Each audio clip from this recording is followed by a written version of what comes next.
두 번째 이슈로 넘어가 보시죠. 네. 박영석 에디터님. 네, 두 번째 이슈는 어제 법사위와 관련된 내용이 이제 어제 오늘 사이에 굉장히 좀 여파가 상당합니다. 그러니까 천대엽 법원행정처장. 그러니까 보통 법원행정처장이라고 하면 많은 분들이 그냥 뭐 행정국장이나 그냥 행정 보는 사람 정도로 인식하시는 분들도 계신데 이분도 대법관이고요. 대법관이죠. 이제 대법원장이 1인자면 이제 이분이 이제 2인자라고 봐야 되겠죠. 네. 근데 법사위에서 이 즉시 항고를 통해서 법원의 판단을 받아야 된다. 그리고 검찰 쪽에는 시간이 이틀이나 있다라고 이제 어제 발언을 했기 때문에 이거와 관련된 이제 쟁점들이 굉장히 많이 불거지고 있습니다. 특히 이제 반발을 하는 쪽은 윤석열 대통령 측이고 또 여당 측이고 하긴 한데 뭐 어쨌든 이 언급이 나오자마자 어제 저녁에 대검 쪽에서 검토를 해보겠다라는 언급이 나오면서 이거 즉시 항고를 하려는 거 아니야? 라고 기대하셨던 분들은 순진하신 거고요. 오늘 지휘부 회의도 했지만 결론적으로는 즉시 항고 검토 안 한다. 생각 없다라고 밝혔기 때문에 검찰이 검찰했다라고 볼 수밖에 없죠. 그러니까 뭐 지휘부 회의 열고 그러면 뭔가 심사숙고해서 예, 잘못했습니다. 다시 하겠습니다. 할 것 같이 보통은 시민들은 생각을 하는데 네. 그렇진 않은가 보죠. 검찰 내부 논리는. 그럴 수 없죠. 예를 들어서 이거를 이렇게 신중하고 말하자면 법리에 충실하게 접근하려면 사실 그 검사장 회의를 통해서 석방주의를 할 게 아니라 법원행정처에 물어도 보고 그러니까 예를 들면 뭐 이런 법리를 이걸 어떻게 보는 게 좋겠냐. 왜냐하면 형사소송법상 첫 번째 판례가 만들어진 거 아닙니까? 네. 뭐 이런 과정을 밟았으면 그러니까 지금 이제 어제 천대엽 법원행정처장도 그 얘기를 애들로 한 건데 7일이나 시간이 있었는데 그걸 갑자기 주말에 결정해버린 거 아닙니까? 토요일 날 불과 뭐 20몇 시간 만에 그러니까 그 결정에 섣불렀다는 거고 그런 의미에서 아직도 시간은 남아있다라는 건데 이 얘기는 뭐냐면 그 판례를 확립시키기 위해서라도 상급심의 판단을 받는 게 맞다라는 거고 그게 3심제의 취지에 부합한다는 발언 아니겠습니까? 그러니까 사실 어제 검찰 입장에서는 즉시 항고를 할 생각은 고려는 1도 없었겠지만 사실 굉장히 세게 한 방 얻어 맞은 거나 다름이 없는 거죠. 그리고 법원행정처장이 그러니까 일반 시민들에게는 굉장히 좀 낯선 자리인데 법원의 인사권, 예산권, 그다음에 심지어는 양형과 관련된 조정 뭐 이런 권한을 다 갖고 있습니다. 그러니까 사실 굉장히 좀 막강한 자리예요. 법원과 관련해서는 뭐 잘 드러나지 않지만 사법체계에서 굉장히 좀 뭐 숨어있는 1.5인치 권력이라고 할까요? 뭐 이런 자리인데 어제 국회에 나와서 저는 굉장히 말하자면 수위 높은 발언이었다라고 그렇죠. 생각을 했거든요. 네. 그러니까 사실 이렇게 되면 검찰이 항소를 안 한 것 자체가 위법성이 있다라는 얘기를 한 거나 다름이 없는 어제 발언을 한 거에서 사실 좀 깜짝 놀라긴 했습니다. 근데 이거 뭐 이제 권성동 원내대표 같은 경우에는 발언이 뭐 대단히 경솔하고 재판에 개입하는 행위다 뭐 이렇게 얘기를 하는데 사실 그 판사 그 대법원 입장에서는 특히 사법부가 우리가 최후의 보루라고 이야기를 하는 이유는 결국 위법한 일이 있거나 국가 질서를 혼란케 한다라고 한다면 이 법원의 최후의 선택을 통해서 그 질서를 바로잡는 일을 하는 분들이잖아요. 어쨌든 근데 뭐 물론 어제 법원행정처장 입장에서는 이 지귀현 판사가 창의적인 해석을 통해서 국가 혼란을 가져온 것도 있기 때문에 그거에 대한 책임을 인정하면서도 동시에 법원이 그러면은 이런 선택을 했다고 하면 검찰이 즉시 항고를 할 수 있는 거 아니냐. 관행대로 해야 되는 것이고 실제 할 수 있는 시간이 남아있다라고 뭐 있는 그대로 어쨌든 문안에 박혀 있는 그대로 설명을 해준 거잖아요. 근데 이거는 어찌 보면은 이 법원 지금 그 바로 옆자리에 법무부 차관, 그러니까 법무부 장관 대행이 나와 있는 상황이었기 때문에 기관장끼리의 또 대립으로 볼 수도 있는 측면이 분명히 있는 거거든요. 저는 그거에 더해서 공수처장도 어제 재밌었습니다. 이제 공수처장 같은 경우에는 양쪽을 다 때렸어요.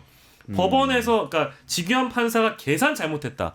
엄밀히 따져보면은 시간 계산 잘못해가지고 이런 일이 벌어진 거고 나도 판사 출신인데 이거 엄밀히 따져보면 오바된 게 아니다 라는 식으로 논리를 하나를 얘기했고 또 검찰에서 즉시 항고 하면 된다. 그러니까 이게 기관 간의 견제가 명확해지는 그런 자리로 또 보여져서 저는 굉장히 바람직한 장면이기도 했지만 어쨌든 국민 대다수가 바라는 점은 뭐냐? 지금 검찰에 어쨌든 공이 넘어가 있는 상황이니까 항고하면 된다라는 거예요. 결론은 그거거든요. 달라지지가 않습니다. 근데 이거는 뭐 약간 부수적인 쟁점일 수도 있는데 저는 요새 들어서 뭐 온 국민이 법 공부를 열심히 한다는 말은 상관이 아닌데 그러니까. 그 지기현 판사의 판결문 중에 그런 내용이 있어요. 그러니까 예를 들면 수사기관에서 수사기관으로 넘어갈 때 인치 과정을 밟지 않았다. 이게 이제 심우정 검찰총장이 얘기하는 뭐 인권보호 측면 이런 거에 어떤 논리적인 어떤 그 근거가 될 텐데 어제 문득 그런 생각을 하고 오늘 찾아보니까 그런 얘기들이 좀 있던데 이게 검사가 서면 제출을 하지 않았어요. 예를 들면 즉시항고 포기서를 법원에 제출하지 않았어요. 근데 제출하지 않아도 된다라고 검찰은 설명을 하고 있어요. 출입기자들한테. 그 얘기는 뭐냐면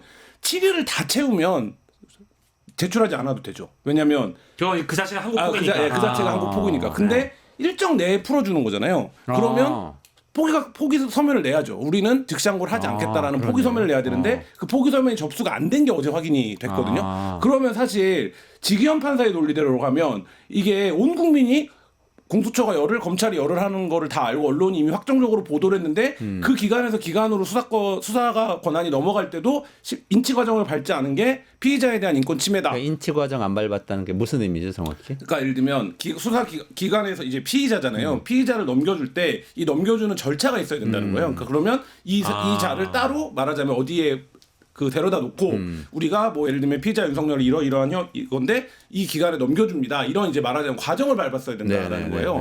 근데 그 과정을 하지 않은 게 이제 말하자면 인권 침해적 요소로 지기현 판사는 판단을 한 거거든요.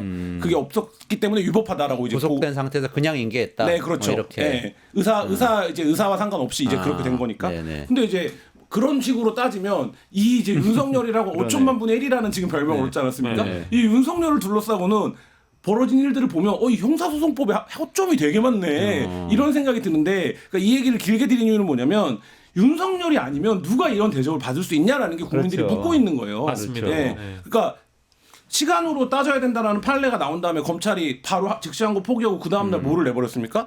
그냥 다른 사람들은 날짜로 해. 이거를 내버린 거잖아요. 입장으로. 그렇죠. 네. 그러니까 이런 것들을 어떻게 받아들이겠냐. 그러니까 어제 천대엽 법원행정처장이 굉장히 수위 높은 발언을 한 것도 이 자체가 윤석열에 대한 어떤 이례적인 조치 자체가 이 법의 신뢰를 지금 흔들고 있는 문제가 되기 때문에 이 부분에 대해서는 항고를 통해서 판례를 확립하는 게 그러면 맞았다라는 얘기를 돌려서 한 것이 아닌가라는 생각이 듭니다. 이제 절차대로 적법하게 해야 된다라는 행정처장의 주장인데, 그러니까 지금 말씀 듣고 나서 보니까 뭐 우리가 검찰이 보통 관행적으로 항고라는 걸 늘 해왔기 때문에 항고 포기서라는 게 있는지도 모르셨을 거예요. 그러니까 왜냐하면 우리가 석방 지휘서가 가령 법무부에서 구치소로 어쨌든 보내줘야 되는 거, 뭐 팩스로 보내줬다라고 그때 보도가 됐었잖아요. 그러면서 이제 속보가 뜨기 시작하고 윤석열이 걸어 나오는 장면을 보여줬던 그런 과정을 다 봤습니다.